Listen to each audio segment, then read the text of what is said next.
සුබ දවසක් ඔයාලට. අද අපි කතා කරන්නේ 12 වසරේ පළවෙනි ටර්ම් ටෙස්ට් එක දෙන්න පුළුවන් ත්‍රිකෝණ මිතියෙන් මොනවද දෙන්න පුළුවන් කියලා. ඉතින් මේ වීඩියෝ පොඩි කාලයක් ඇතුළත ඔයාලට ත්‍රිකෝණ මිතිය මුල ටික මතක් කරගන්න පුළුවන්. මේ වීඩියෝ එක කරන එක ප්‍රධාන අරමුණ මම වීඩියෝ එක මැදදී කියන්න. අනිවාර්යෙන් වීඩියෝ එකත් එක්ක එකතු වෙන්න. අමතක වෙච්ච දේවල් නැවත මතක් කරගන්න පුළුවන්. ඉතින් 12 වසර පළවෙනි වාර කියන්නේ ඒ ලෙවල් වලට වැඩ පටන් ගත්ත කෙනෙක්ට සහ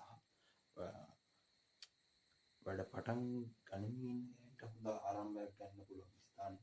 ඉතින් ඒකට ත්‍රිකෝණ මිතිය ගොඩක් වැදගත් වෙනවා. ඉතින් වීඩියෝ එකත් එක්ක විතරම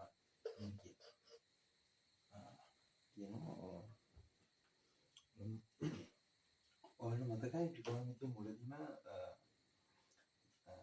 අපි කතා කරන්නේ කෝණ ගැන. කෝණ කොහොමද පයින් යනවා නම් ඒවත් එක්ක තමයි පාඩම ආරම්භ වෙන්නේ. ඊට පස්සේ යනවා මේ කේන්ද්‍රීය කණ්ඩවල චාප දිග හොයන්න වර්ගඵලය ගන්න අපි සූත්‍රයක් කතා කරා. චාප දිග L සමානයි r θ.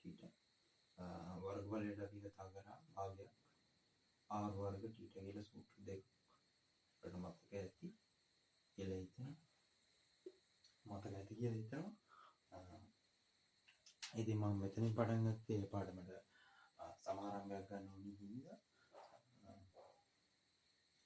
ඉතින් දැන් මම බෝඩ් එකේ ලියනවා සාමාන්‍ය පළවෙනි වාරයට එන්න පුළුවන් සූත්‍ර ටික ඔක්කොම.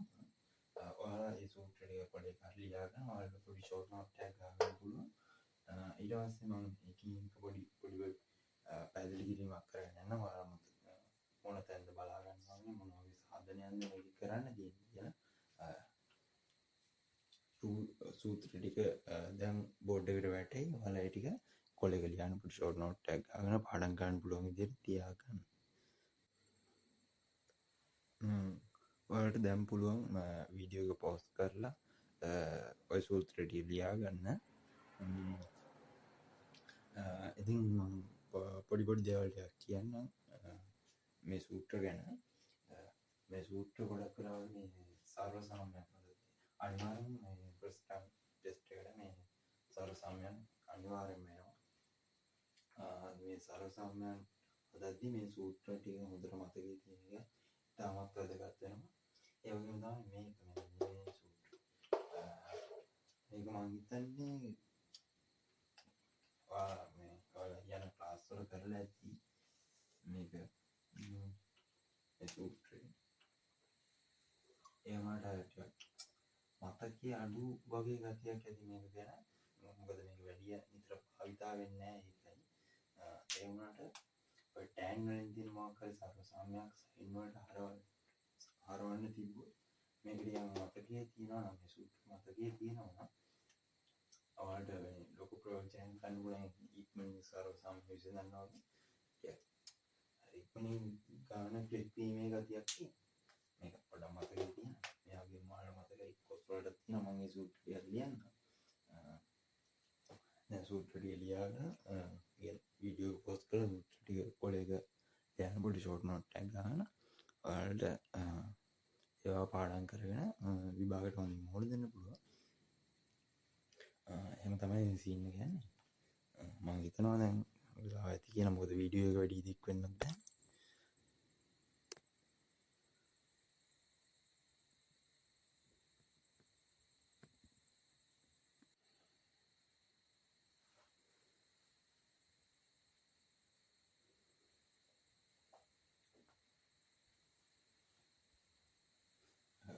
මේ සූත්‍රයට ඉස්සෙල්ලා මම සයන් වලට කියපු ටික ඒ විදිහටම බලන් වෙනවා. දිට්ඨකෝණ සූත්‍ර ටිකයි තිට්ඨකෝණ සූත්‍ර ටිකයි ඔක්කොම ලිව්වා. ඊළඟට සංයුක්ත කෝණ CD සූත්‍ර ටිකයි CD සූත්‍ර වල විලෝමය තමයි තියෙන්නේ. මේ ඊට පස්සේ ඔයාලට සූත්‍ර ටික ලියන්න මේ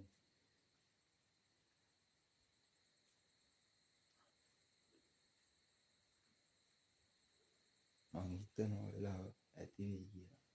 වීඩියෝ පෝස්ට් කරලා ලියන්න පුළුවන්. ඔයාලා දන්නවා මේ සංයුක්ත කෝණ සූත්‍රය කියන්නේ සංයුක්ත කෝණ කියනවට වඩා මම කැමති ඒදන වී කියලා කියන්නේ සංයුක්ත කෝණ කියනවට වඩා ඒකට වදින්නේ ඒදන වී කියන්නේ සයින්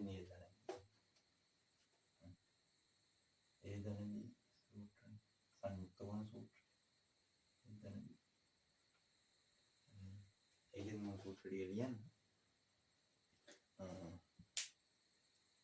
එහෙනම් දැන් සංයුක්ත කෝණවලදී මේ පාඩ ක්ලාස් එක කරලා ඇති සාධනයක් මතකද? සාධනයක් තියෙනවා සංයුක්ත කෝණවලදී. ඒ සාධනයක් එන්න පුළුවන් සයින් ඒදන බී කොහොමද? සයින් ඒදන බී සාධනය කරන්න පුළුවන්. සංයුක්ත කෝණ සූත්‍ර සාධනය සයින් ඒදන බී සාධනය කරගත්තාම සයින් ඒදන බී සාධනය කරන්න එතන මතක තියාගන්න තියෙන්නේ සයින් ඒදන බීගේ කොස් ඒදන බීගේ සාධන දෙක විතරයි. අනිත් දෙක නිකම්ම කරගන්න පුළුවන්. ටැන් ඒදන බීගේ ඒ හැම එකක්ම මේ සයින් ඒදන බී කොස් ඒදන බීගෙන් කරගන්න පුළුවන්. ඉතින් ඉස්සරම සංයුක්ත කෝණ සූත්‍ර ටික ලියලා ඊළඟට අපි බලමු මොකද්ද මේ සාධනය මොකද්ද කේස් එක කියලා.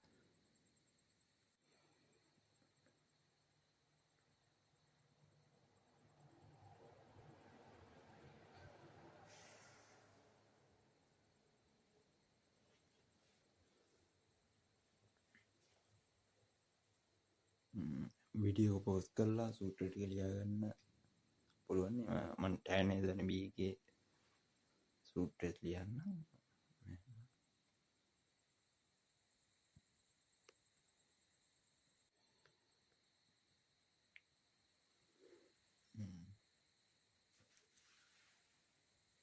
ඔය සූත්‍ර ටික හරියට මතක තියාගත්තා නම් මේ ඕනි සරල සම්‍යක්කින් හදාගන්න පුළුවන්. මේ සූත්‍ර ටිකත් ඕනි මේ සුළු කිරීම ටිකක් පුළුවන්.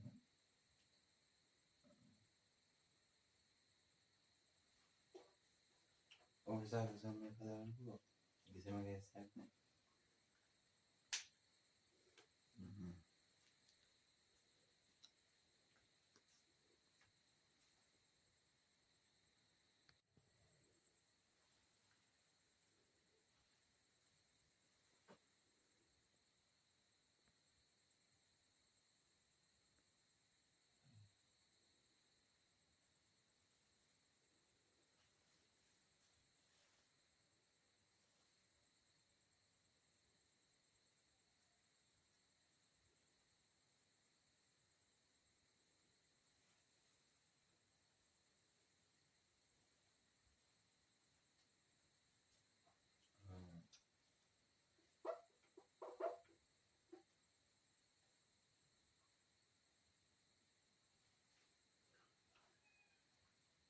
කොස්සි වෙන කොස්ලි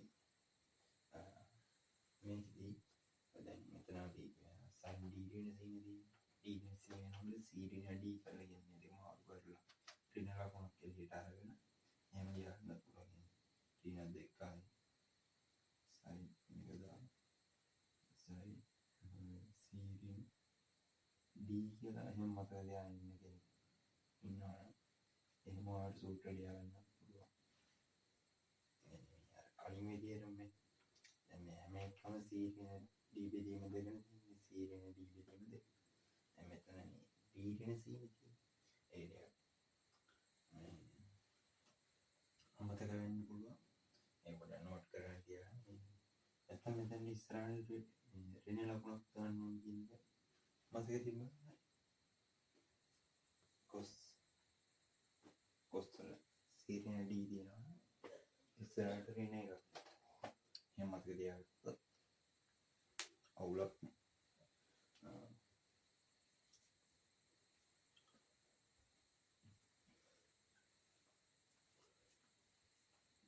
සූත්‍ර ටික හරියට CD වල විලෝමයෙන් තව ටර්ම් ටෙස්ට් එකට එන්න පුළුවන් ජනප්‍රිය සර්වසාම ටිකක් තියෙනවා.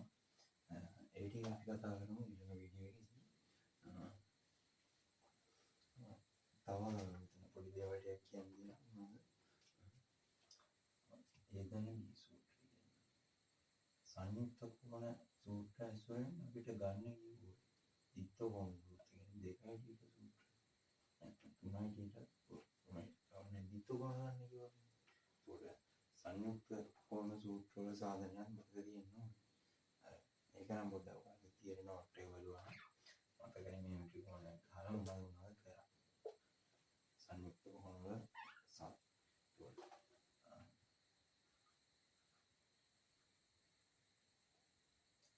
සයින් එදන බී ගත්තු ප්‍රශ්නයෙන් පුළුවන් සයින් එදන බී සූත්‍ර ලියන්න කියනවා sine A sine VS sine එදන බී සඳහා ප්‍රකාශනයක් ලියන්න කියලා කියනවා. සමීකරණයක් ලියන්න කියනවා. එනයි සයින් දෙකයි ටීට සඳහා ප්‍රකාශනයක් අපෝමණය කරන්න කියනවා. කිව්වා අපි ලියාගෙන පුළුවන් සයින් A දන B කියන්නේ සයින් A cos B දන cos A සයින් B. එතකොට මේකේ A සමානයි B සමානයි θ ආදේශයෙන් කියලා අරගෙන සයින් දෙකයි ඩීට ප්‍රකාශනයක් අපිට හදාගන්න පුළුවන්. ඒ වගේ එකක් සාමාන්‍යයෙන් එන්න පුළුවන් ඒක. ඒකට අර මම කියේ විභාගයට එන ජනප්‍රිය සමසම ටිකක් තියෙනවා කියලා ටෑන් වල මේ පොඩි පොඩි ලස්සන සීඩි ටිකක් තියෙනවා. ඒ සර්වසාමාන්‍යකුත් බොහෝ වෙලාවට එන්න පුළුවන්. ඒ ටික අපි ඊළඟ වීඩියෝ එකේදී කරමු. ඒ වගේම මේ සංයුක්ත කොන සූත්‍රය වෙන CD සූත්‍ර අපෝහණය කරන්න. එන්නේ ඒ වගේ සාධක අනිවාර්යෙන් බලා ගන්න ඕනේ. ඔය ක්ලාස් එකේ ගන්න තියෙන තියරි එකේ ඒ ටික බලා. වැදගත්ම දේ තමයි අපි දැන් ටර්ම් ටෙස්ට් එක ඒක ඩිස්කෂන් එක තියෙනවා YouTube එකේ. ඒ පේපර් එකේ තියෙනවා දැන් මේ වීඩියෝ එකත් එක්ක තියෙන Telegram channel එකෙන් පේපර් එක වලට කලින් කරලා ඩිස්කෂන් එකත් එක්ක සම්බන්ධ වෙන්න පුළුවන්. ටර්ම් ටෙස්ට් පේපර් තුනක් විතර කරනවා.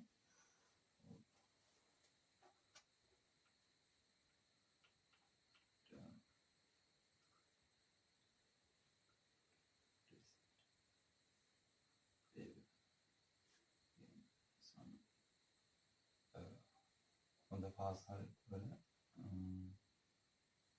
ටර්ම් ටෙස්ට් එකේ පේපර් ටිකක් තමයි කරන්නේ.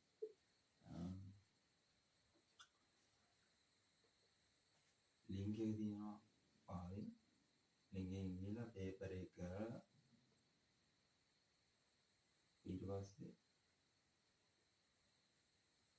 ඩිස්කස් එකට සම්බන්ධ වෙන්න පුළුවන්. අනිවාර්යෙන් පේපර් එක කරන්න. පේපර් තුනක් විතර දාලා තියෙනවා. අනිවාර්යෙන් ඒක පේපර් තුනෙන් ඩිස්කෂන් කරනවා. එහෙනම් මේ ඊළඟ වීඩියෝ එකකින් මම මේ CD වල විලෝමනේ ජනප්‍රිය ටර්ම් ටෙස්ට් ප්‍රශ්න ටිකත් එක්ක ඉතින් ඒක